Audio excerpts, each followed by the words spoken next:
listening to Finding Your Genius Zone with Dirk Nevelle. It's not just a job. It's not just a paycheck. Or at least it doesn't have to be. With the help of experts across industries, Dirk helps you find your passion and career, as well as exposing the unknown parts of every vocation. Let's go deep. Let's find your genius zone right now. Here's Dirk Nevelle. Everybody, this is Dirk, and on with me today is a friend that I've had for many years, CJ Johnson. Welcome to the show, CJ. Thank you, Dirk. Good to be here. This is kind of cool. It is. You look the same, man. So let me tell you a quick story about CJ. CJ and I met, I'm 52. So this was back, 30 years ago. So CJ and I were working for a company in Seattle. It was a startup geared around video audio streaming. And CJ was always that guy. I was a dumb sales guy who didn't really understand technology. And CJ was always the guy who I'd go to. And not only did he have the skill set of like knowing everything, but he could break it down to somebody like me so I could articulate it to the client. And he was always like not only brilliant and smart, but he was always super giving and friendly and patient with, all my questions. So I've always appreciated that. CJ and I eventually left that company and we went to go work for Mark Cuban, who had a company called broadcast.com out of Dallas. And so I came over kind of in a sales capacity and CJ was more technology sales support, but he was basically the brains that I relied on. And then we became part of Yahoo. So over the years, I went my way, CJ went his way, but we've remained in touch. I haven't seen him as much as I'd like to in the last 10 years or so, but I've kept track and I've always been super impressed with his career route. And I think he's going to be a great resource for anybody that's looking at getting into technology. He's much more than that. I mean, he's been a chef. He's been a big brother in the boys club. He's been a coach. He went back and spent some time in the Navy helping out, and he's got a wide range of skill sets and experience. So anyways, CJ, I'm going to let you kind of talk a little bit about, people are tuning in right now because they know kind of what you do based off your title and industry. I'm going to let you kind of, in your words, explain what it is you do. Okay, sounds good. You've been a great friend over the years. It's been pretty amazing. And it's funny because you mentioned like the last 10 years, we haven't really seen a whole lot of each other, right? And that's lots of things in life happen, right? And one of the things that where my life just went completely a different direction was when I came back from my deployment from Iraq. When I was deployed to Iraq for 9 months, I came back. And again, you're talking about how much you appreciate some of the help I gave you. You were quite literally one of only two people that even came and said hi to me when I returned from Iraq. So, I mean, it was very much appreciated. I love you like a brother. I mean, you don't always have to see people all the time. Like you and I, you came to our party this summer and things picked up like, yesterday. But I think when you're genuinely true friends, then, time doesn't mean much. But thank you for the compliment. Yeah, true. Okay, so so what I my title changes. I work for Cisco Systems. My title changes literally every couple of years. But it's the same job. I've had the same job. So I'm going to call myself what makes sense, which is a services delivery leader or a services delivery manager. And what I do is I manage a team of network engineers. My count has been for the last 13 years, Microsoft. So I lead a team of Cisco engineers at Microsoft. Global team. So we've got some based in India, England, or the UK, and then here in the States, and specifically here in Redmond, where we help Microsoft keep their internal corporate network up and running. We help them advance it to the next stage, any kind of issues they have. So I sit as a services leader. I oversee everything related to services, whether it's tech support, help them architect a new network, et cetera. So, okay. So, great response, but like break that down in kind of simple language. Like, are you actually getting involved with the clients, or do you have people underneath you that have to deal with all of that and you're just managing them? I am the face to the customer. So I am the, as the phrase we use a lot in the tech world, right? One throat to choke. So if there's any issue, if they can't get something done or they need something done in a hurry, something's been escalated, I'm their point of contact. I'm when they come to. There's a lot of support that goes to my different engineers, operations managers, et cetera. But if there's ever an issue and they can't get something done either quick enough, fast enough, higher quality, then they come to me. Is it safe to assume that you only hear of like negative stuff, like when there's a problem? Oh, no. So at Cisco, we're split. So my team is, in fact, what I mostly pay attention to is what we call business critical services. So this is actually helping Microsoft advance their network. So we're helping them test and certify gear. We're helping them come up with new architectures for their network. So very proactive, all proactive work. And then there's a smaller team that actually handles the, hey, the network's gone down. How do we support that? So what does that mean though? What does your day look like? I mean, is this a day of 10 Zoom calls or 5 to 5 face meetings? Are you actually in the office with these people? Or are you remote? Like, walk through, because people what I'm trying to get to, CJ, is, it's like people don't think about the life they want in a career. Like, I personally love people, but I don't want to be driving around a lot like a realtor or whatever. I kind of like to be one spot. Like, that's why I love these podcasts, is I can come home in my studio and, have these conversations. Yeah. But are you mobile? Are you sitting, in your cozy chair in your office doing all this 24/7? Are you 9 to 5? Are you 7 a.m. till 10 p.m? What's your day like? So it's morphed over the years, and big part of it, of course, is more because of the pandemic. The way it used to be. So even though I work for Cisco Systems, my customer is Microsoft, and I spend 90% of my time at Microsoft. So Cisco actually had an office for years in Microsoft's campus. So I have a Microsoft badge. I badge in. I've got a Microsoft email account, and that allowed us to have I've got my team sitting with me. So there's that every day we're in the same room. We've got that constant interaction, which I thought was very good, very constructive. Yeah. And then, down the hall is the Microsoft engineers, and we would have meetings with them. You can walk down and talk to them. You can go, hey, let's go grab some coffee. I got to talk to you about such and such, right? So there was all that interaction. And what you said a second ago, you're sort of a people person. I'm very much a people person. Which, we can get to this later, but that's why this industry drives me nuts, what we do, because it's really not that. And the pandemic has made it worse, because now we went from, at the time, my commute's rather long. So I was trying to go in the office just a few days a week, 3-4 days a week, take at least one day. So I can work out of the house, take care of some stuff. And then the pandemic hit. We shut down our Cisco office. Microsoft now doesn't want us in their offices. So now I'm 100% remote, and my team is all 100% remote. So, I don't actually see my team very often. It's almost always just Zoom calls, or it's probably a bad way to say it. Not Zoom calls, WebEx, because Cisco's product is WebEx. Yeah. Right. My job, being a people person was challenging, and not just a people person. I like to move. I like to do stuff. And 95% of my time on my job is what you see right here, sitting in front of a desk. And I spend all day either in a meeting, meetings, typing emails, responding to emails, and text messages. That's it. Yeah. Right. There's not any kind of interaction any other way. There's no, I don't build anything. I don't, support. I don't do anything. It's just sit at a desk, type away all day. My kids come in, they look at me and they just shake their head. They're like, this is just like the boringest job in the planet. So maybe right now you're not in your genius zone meeting, but I know you're good at what you do. But whether you're in the optimal situation, because I know you were a people person, that's what made you so skilled, because you could talk the talk, but you could also go hang out and, have a beer or whatever and talk to people about it. What is it that I know there's something that fuels you, because you've always more or less stayed true to the technology world.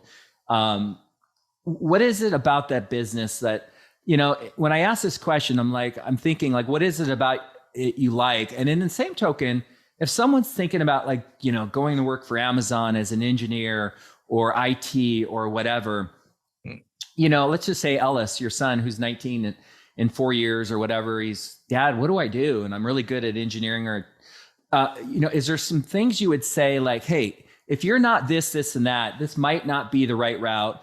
And then, but in the same token, like a few things that like you are that are conducive to what you do. Like at the end, I'm really trying to not scare people away, but I'm really trying to give them a clear idea of what this lifestyle is behind this job that you've chosen. You've been in it a long time, and you've changed titles, but you kind of do the same thing, right? I mean, you're managing technology and you're managing people and you're coming up with solutions.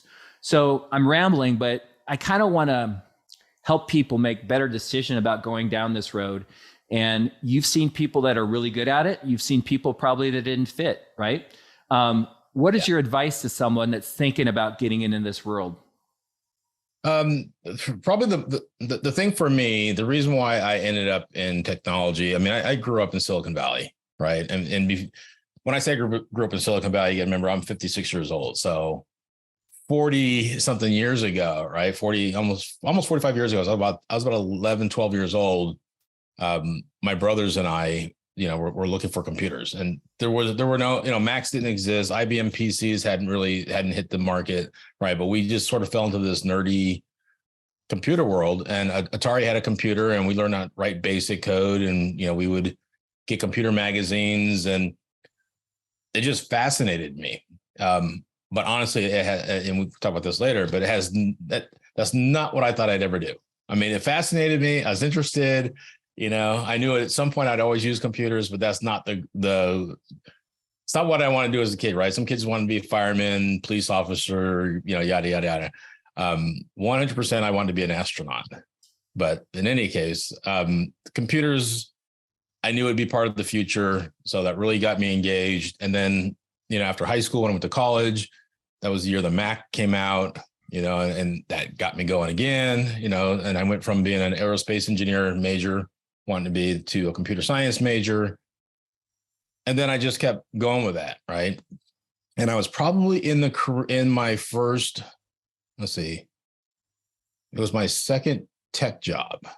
And if you don't know, if for people who aren't familiar with Silicon Valley, right. I mean, there's a term we call the Silicon Valley shuffle. And the way you advance your career in Silicon Valley is to shuffle from company to company, right? You stay no more than 2 or 3 years at a company. You learn everything you can because, everything's moving so quick. You absorb all that. And then you go to your next company, you ask for $10,000 more than you got at your last company for a new position. And that's how, people will get to the executive level so fast. Why they end up at, the vice presidents at 30 years old. You're just boom, boom, boom, boom, right? You've got that knowledge. So I'm in my second job, and I already started to hate it. I already started to feel it. And what I'm talking about is the tech industry grind.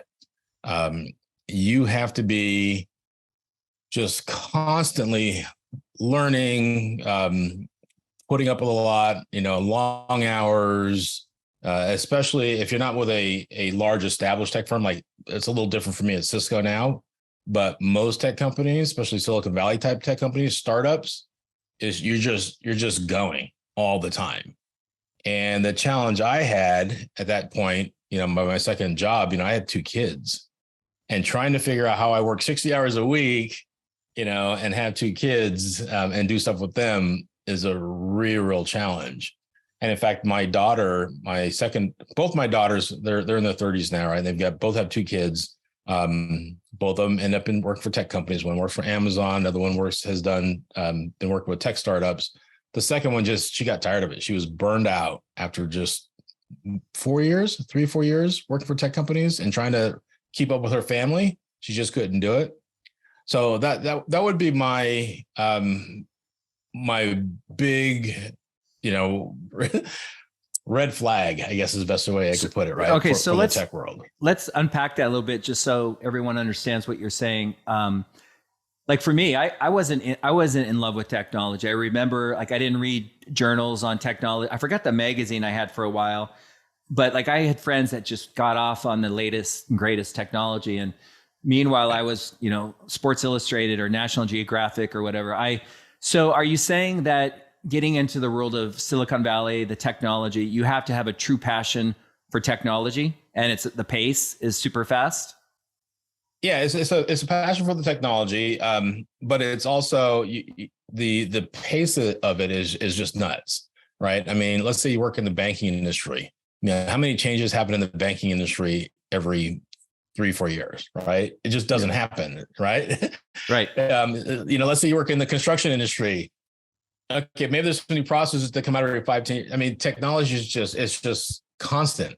Yeah. And every 6 months to a year, there's there's a new way of doing things. There's a new process. There's a new, we're going from this project management style to this project management style. I mean, everybody's just always trying to leapfrog each other. And it's a constant, you can never get to a point where you're like, good, I got this honed in, because 6 months from a year from now, it's like, okay, I got to learn something different. I got to do it again. If you're on engineering side, I can't tell you the number of protocols, technologies that have just, yeah. Apple comes out with a new operating system, right, for your phone every year. Well, guess what? Every engineer on the planet goes, crap, now I got to rework security. Can we allow that? And so it's just. So we've we've scared away probably a big percentage. I'm kidding. So that's good though. That's honest feedback. Is there anything else that you've seen, and I don't mean to cut you off, but the pace I remember that. I was like, oh my God, I thought I figured this out, and now 2 months later I have to do something different. Is there anything else that you've seen that is a reality of, your daughter's burned out, other than the pace of change? You talked about one thing, you're a people person, and now with the pandemic, you're at home. And the other thing that struck my mind when you're talking is just the politics of working for larger corporations, yes. the rule following. I'm not a rule follower. I'm very independent. I don't know how well I would do in the military, but is that a concern for people that are independent and they like their freedom? And but yet, Amazon's sexy, and the RSU stock options, and the Google and the Facebook. Yeah. But what I've realized is when you go to work for these companies, you've got to be a follower, a rule follower. And that was always kind of an issue for me. Yeah, that's a good point. So for me, my technology background, my career has spanned 35 years now, right? I've been doing this for 35 years. I spent the first 20 years saying I would never work for a large company. I would never work for Microsoft because of that, because they're just too, all the politics and red tape. I was just talking to somebody the other day. This is why startups, small companies get bought by companies like Microsoft and Cisco and stuff, because they can't move quick enough, right? The large companies, because they've got all the bureaucracy, and they're, and people within the organization have, they're battling each other for raises and promotions. I started in Silicon Valley with startups, and then I came to Seattle, and same thing, right? We were in startups where I have a direct communication with the CEO. Right. When you and I work for broadcast.com, I could talk to Mark Cuban. I can go right to him and say, hey, this is what we need. This is what's going on. Now that I'm at Cisco, at a giant corporation, there is none of that, right? It's sort of stay in your lane. Is Chambers, sorry to interrupt you, is Chambers still the man? No. Okay. He retired. Okay. Probably 6 years ago. I have to tell this story because this is hilarious. You and I. Oh, no, I know what you're going to talk about. I don't want to get you fired, but CJ and I, we did this big deal. I sold this deal. Maybe I didn't sell it. I think maybe I did. I don't know. Yeah, I think you did. Okay. So we were selling webcasting services, which basically we provided the infrastructure and the service to do live video on-demand video over the internet. So we had servers that we worked with. So CJ and I flew down. John Chambers was doing I think it was in Vegas. He was doing a keynote in Vegas. Yeah. Big deal. And streaming was new. We were using Microsoft's Net Show. Is that what it's called? They had, and then Real Media, I think so. Real Networks Technology. So you and I were set up, and the webcast, I think, started, and then it stopped. And I always remember it was called TTL, right? Time to Live. The video, the video stream, somehow one of the servers or the servers were down, some Seattle IP or whatever. And I remember the video stopped and it was like we were getting shunned. Like everyone in chambers, underneath him were watching over our shoulders, and then it stops. And we were rock stars before that, right? Everyone was like, this is cool. Can't wait to see it. And then it got quiet. And I remember like thinking, oh boy, my webcasting sales days are over. But sorry to go down that road. But I mean, that's a good example of like, stuff happens in your world, right? And that was hilarious. I remember it was the Seattle Art Museum is the one, of all places, right? It was our ISP had an engineer at the Seattle Art Museum that reconfigured a router and black holed all the internet traffic from the area. I'm like, what the hell is TTL? And I'll remember Time to Live. And I'm like, oh my God. Okay. So if we talked about the big company, we talked about what about some of the good stuff? I mean, you're still in the world. You still are working for a great company. You've done really well. There's got to be obviously some stuff that's attractive about your career path. Yeah. So mostly opportunity. I mean, it's two things, right? One is opportunity because there's always a tech company, right? There is always something happening different, right? Companies are always looking to expand or do something different, take advantage of people's skill set. So, the longer I'm here, am I at risk because I'm getting older? As you get older in your career, you make more money, right? Because you've got that knowledge. Am I at risk at some point? Them saying, any company saying, all right, we're gonna now cut. We've got to reduce headcount or salaries. I'm at risk of that. But I mean, honestly, not really, because I do have a 35 years of knowledge, right? I used to tell my dad. You would bounce somewhere else, right? Yeah. Yeah. Yeah. I used to tell my dad, he was an aircraft mechanic. So, he just never understood what me and my brothers did, because we're all three of us are in technology. And he used to tell me, because he see me, he never saw me work the way he worked. Right. My dad was a mechanic. So he used to tell me, you don't work hard. And I said, well, Dad, I do work hard. It's all in the brain. Right. I'm always tired because I'm always got to think about this stuff. And number two, no, I don't work hard. They don't pay me to work hard. In technology, you get paid a lot of money for what you know, right? And how you do it. So that's another reason why I stayed in tech. I mean, I literally, when I moved to Seattle, my idea that, again, this was after my second tech company, I moved here and I wanted out of technology. And I started to apply actually at University of Washington for pre-med, because what I really wanted to be was a doctor at that point, a pediatrician. And then it was, I've got two kids, and then the internet popped in, right? And it was like, do I go to meds, a very, very late student, right? In my mid to late 20s, becoming a med student, trying to survive with two kids, or, I just got a $20,000 raise over the tech company and the internet's here. So I just stuck with that route. Yeah. I mean, that's really interesting. I mean, this is a different topic, but like, this is the thing I'm trying to work, or not fix, but help people on, is going down the right road. And like, it's my belief that, so many people have all these voices in their head when they're getting out of school, thinking about, maybe getting a condo or a car, or maybe they're starting a family and they're thinking money, and they're thinking, maybe, they see, Elon Musk, and they're like, they want to hit a home run and they want to start the next whatever. But my hope is people start really identifying and shifting the way they choose their career. And what I mean by that is paying attention to kind of what makes them unique. Like, we all have our own interests, our own skills, and that's what the Genius Zone is all about. It's not being the best in the world, like a genius, like Albert Einstein. It's just being in your flow. And I've always, you talk about some of the negative things about your job, but I've always thought you were in your zone of genius because it just came natural and you were so good at it. But, the whole med school thing is a great example.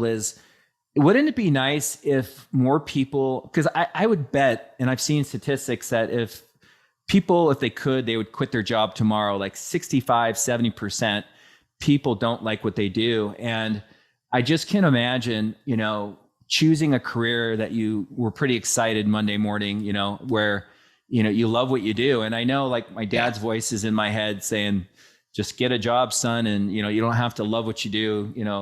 It's not about that, but I do think it's about that. And some people don't care what they do. That's fine. But my audience, my niche is trying to reach people that will pay attention to those skills. And, maybe when you were 24 and you saw this podcast and you really understood like the lifestyle behind being a doctor, you might have chosen that path, and not chosen technology. I don't know. Yeah. If you could go back in time, I know that's a question I ask all my guests is, knowing what you know now, coming out of, was it Cal State? Yeah. Yeah. What would you do different? So coming out of Cal State, I don't know if I would have necessarily done anything different, but hitting that first work experience, like I said, that second company, yeah, I would have, knowing what I know now, I would have definitely diverted and said, yeah, no, we'll figure it out. I got to go to medical school, right? I got to go to, because, what you're saying is at that point in my life was when I realized, let me take you back just a little further, high school. It's my senior year in high school. I'm not real excited about classes, right? I mean, I'm an honor student, all that, the AP classes. The only class that I really was just like A+ in all the time was biology. There was anatomy, physiology was the class, biology and anatomy, physiology. And my teacher's telling me, you should be a doctor. You look like you really love this stuff. You're really good at it. In fact, some of the stuff we did, she goes, looks like you could be a surgeon. And I was like, oh, that sounds pretty cool. At the same time, I'm being recruited for football, right? I've got West Point's coming to the house, San Jose State. I had UC Davis was recruiting me. My mom takes myself and a couple of our friends on a recruiting trip. So we go to UC Davis, right? Which is like one of the top pre-med schools in the country. And the football coach was telling me, yep, I'll get you in all the pre-med classes you'd want. So I was like, everything in my head is like, this is what I should do. I should just go play football at UC Davis, do pre-med, and become a physician. And the one thing that nobody told me was that the years when you become an adult go by very quickly, because all I heard was, but if I do that, it's 4 years of pre-med, then 4 years of medical school, it's 8 years before I get to make some money and blah, blah, blah. So I decided not to. I can't wait 8 years. That's too long before to become a doctor. That was the only reason, not because I didn't love it, not because of anything else. So fast forward to Cal State and then getting out, working my second tech job. And after my second tech job, I was like, this just, I don't like this pace. I enjoy technology, but it's really not for me. Moved to Seattle, see if I can get into the University of Washington, go to pre-med there. And like I said, then I didn't fall through. So that's the point in my life where, okay, I made the mistake the first time in high school. Coming out of Cal State and then learning what I didn't like from tech, I should have, readjusted and done the other route. And if someone was here that I knew, if I don't know any doctors or anybody who's gone to, med school or anything, if I had known and had that encouragement, I probably would have went that direction. Right. And yeah, who knows what I'd be doing. See, so right now there's someone watching this podcast and they're in that same situation, close to, and it's like that voice in your head is what I'm trying to get people to pay attention to. And it's fear that, you had fear of not making money for 8 years, right? But 8 years of like learning curriculum that you love to have a lifetime of joy and happiness, that's the fix, what I'm trying to get people to think about. And I had the same thing. I wanted to make money right away. And I think my definition of success was really my dad's. And I didn't really know that for a while until I started realizing, when I was making money, I'm like, this isn't really doing it for me. I mean, I like money, don't get me wrong, but it was like, it's not how I want to make money. But that's, I'm not sad, but I mean, that's exactly that's the shit I'm trying to help people with is right. Like, listen to that voice, pay attention, and it's getting surrounded, from other people that might be, the voices in your head. Like, talk to people, like if you think you want to be technology, go work in technology. If you want to be a teacher, go sit in a classroom and see what that's like. As far as things like getting into, like, this is kind of crucial, freedom for me is like, I didn't realize at 24 how important freedom was for me. Like, in all my podcasts, I talk about how I like to coach my kids. I wake up with them. I go to bed with them. I don't really like traveling for business because I'm away from my family. I love traveling with my family. But like, I didn't realize freedom and just being around was like, no, I wouldn't trade it for another $500,000, in a job. For you, what are the 2 or 3 things that, like, in your world of technology that you're getting out of technology? Like, what's important to you? Because freedom might not be so important to you. It might be income. It might be making an impact. It might be working on small teams to fix problems. Like, what is it that does it for you in your world? I like to, my thing that I like to do, you mentioned earlier, right? What do you like to do on Saturdays, right? What's fun for you?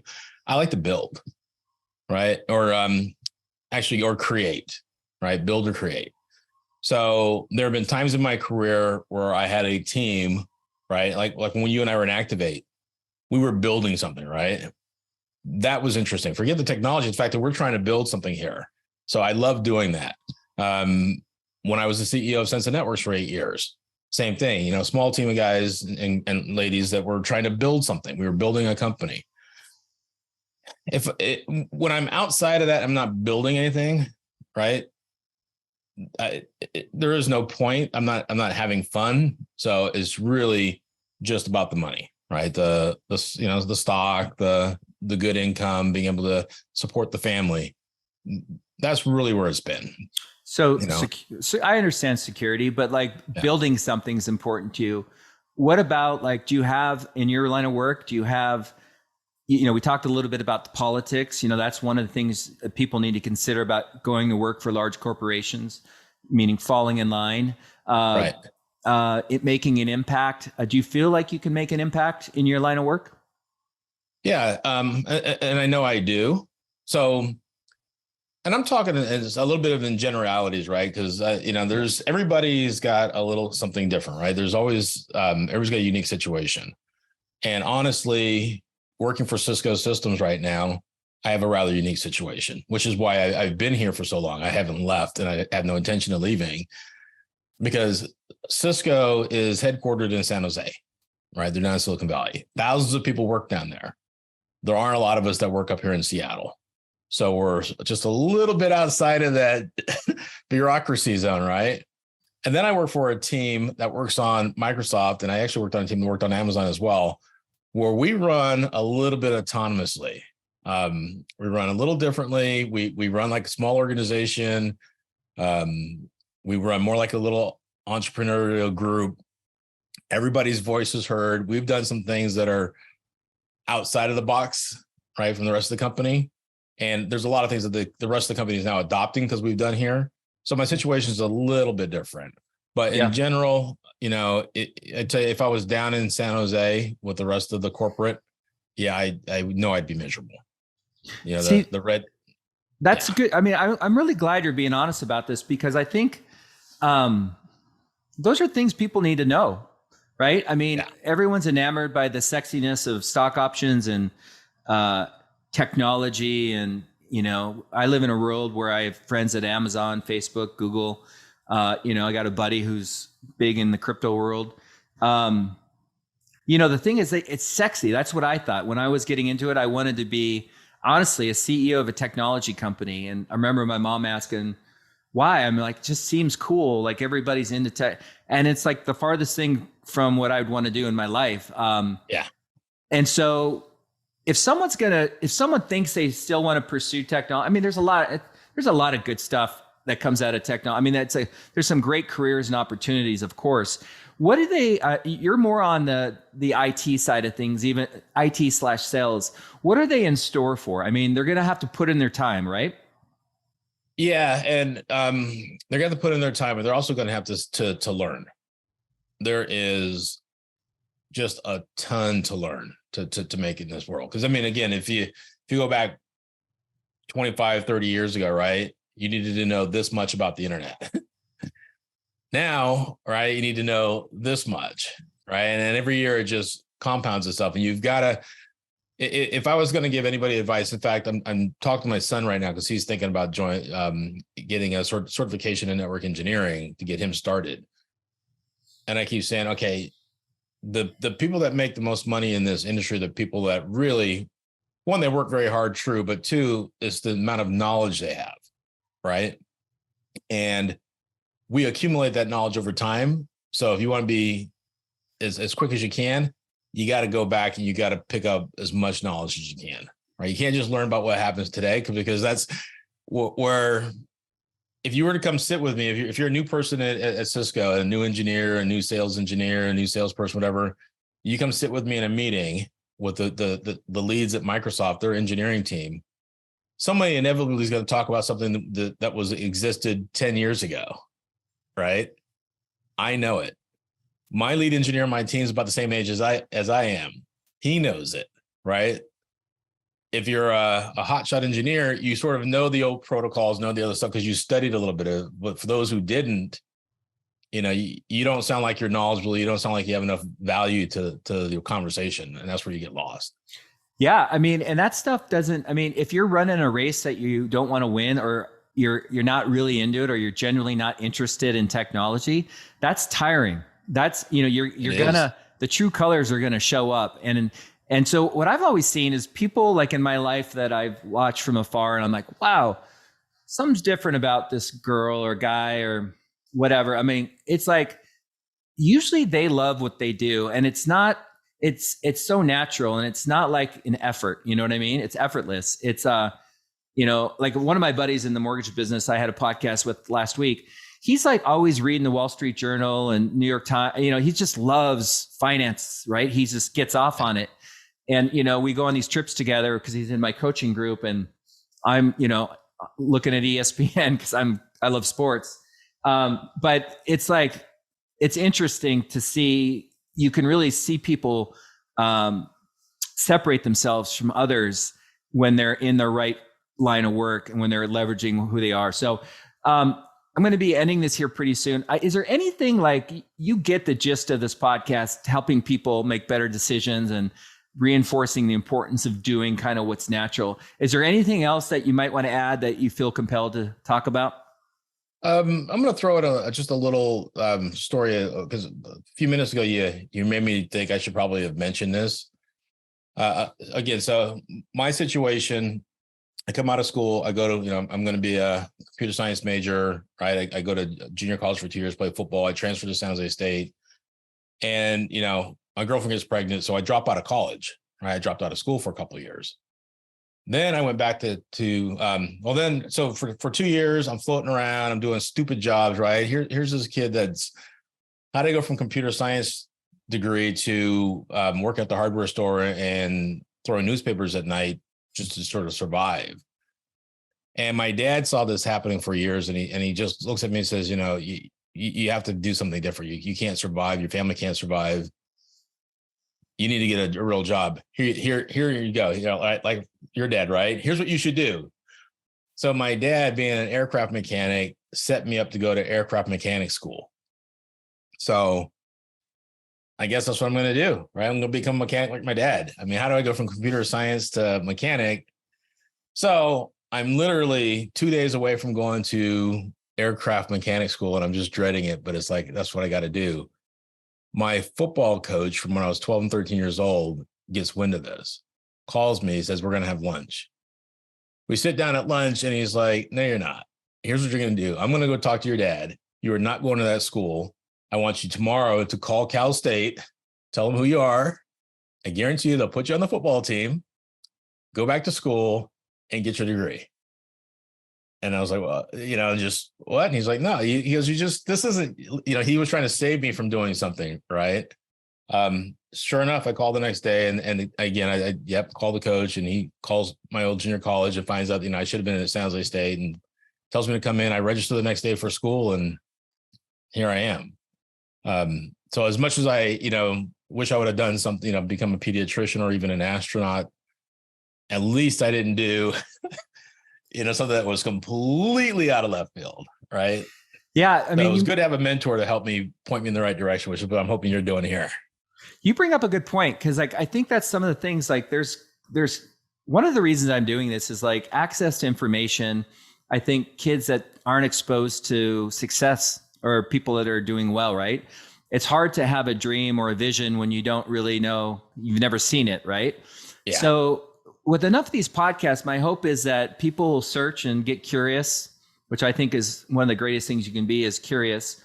And it's being exposed to people like you, and you were exposed to this coach years. And one of the things I was thinking about advice is like, surround yourself with people who love you, and love is not a word that's thrown around in business unless you're Tim Sanders. Remember Sanders? Oh yeah, I remember that. Love. What was his book? Love is the ultimate app, or something like that. Greatest sales guy ever. Friggin'. Yeah. That's a whole different podcast. I got to get him on this. But surround yourself with people. And like, I used to be curious. I mean, I'd ask people that knew me, like, what do you think I'm good at? And I remember, like, tell me 5 things that, you think I'm good at or that you like about me. And I left the bad stuff off because I know they probably have those things. But like, surround yourself with people that care about you and love you and want the best for you, and ask their advice. Because sometimes I think it's hard for people to see, beyond the trees and the forest of really kind of what makes them unique. Because some of those voices and those belief systems are so friggin' hardwired, where like for me, it was all about money. And my dad was always comparing us to, people that lived on the lake. So like in a way, I don't even think I had a clear vision. I just was looking at dollar signs because I thought, I got to be rich and successful, and then my dad will love me, and then I'm successful. But I think if I could go back in time, I think talking to people more about what do you think I would like, and then just talking to people in lines of work and understanding, are you missing your kids' birthdays? Are you missing holidays? Are you freaked out by the politics of people changing your commission and raising your quota? Are you having to take shit from a boss you hate? Do you like the people you work with? So anyways, I really do appreciate it. I do have one more question for you. I have a lot of questions, but we got to wrap it up. Yeah. I love the picture behind you. Is Walter your favorite football player ever? Oh yeah, that's my idol. That's yeah. He's the only person, and I tell people that. So that's a painting, by the way. Oh wow. Yeah. So I have a friend of my wife's, one of her best friends is an artist. So he painted all the black and whites you see behind me. So anyways, when anybody says, did you have a hero? Yeah, Walter Payton is. And how I know he was absolutely a hero is because I don't remember if when he died very young, right? He's the only person that's ever had, that I've ever, I don't know him, right? But a celebrity or footballer or anybody who passed away that I truly felt heartbroken for, because he was like Superman. Mm-hmm. And then he just, he got, I think it was liver disease or something, and he just completely shriveled down and died real quick. And so that's my guy. The Walter Payton Award means a lot in the NFL, and, not just from playing, but his, giving back to charities and stuff. So, yep. So I love, Walter's my favorite too. And I love football. So if you had a backfield of 3 running backs, let's say you ran the wishbone or whatever, who would be the 3 running backs you would choose for the your backfield? Oh my gosh, it's Walter Payton. Oh my God, who owned it before Walter? Barry Sanders? Barry Sanders is the second one. Mm-hmm. The original. Gail? No. Jim Brown? Say it again. Jim Brown? Jim Brown, thank you. Yes. Those would be my 3. 3, yeah. I think those could be my 3. I love the. I'd want one guy like Larry Zonka or Earl Campbell in there. Fourth and goal on the 1-yard line.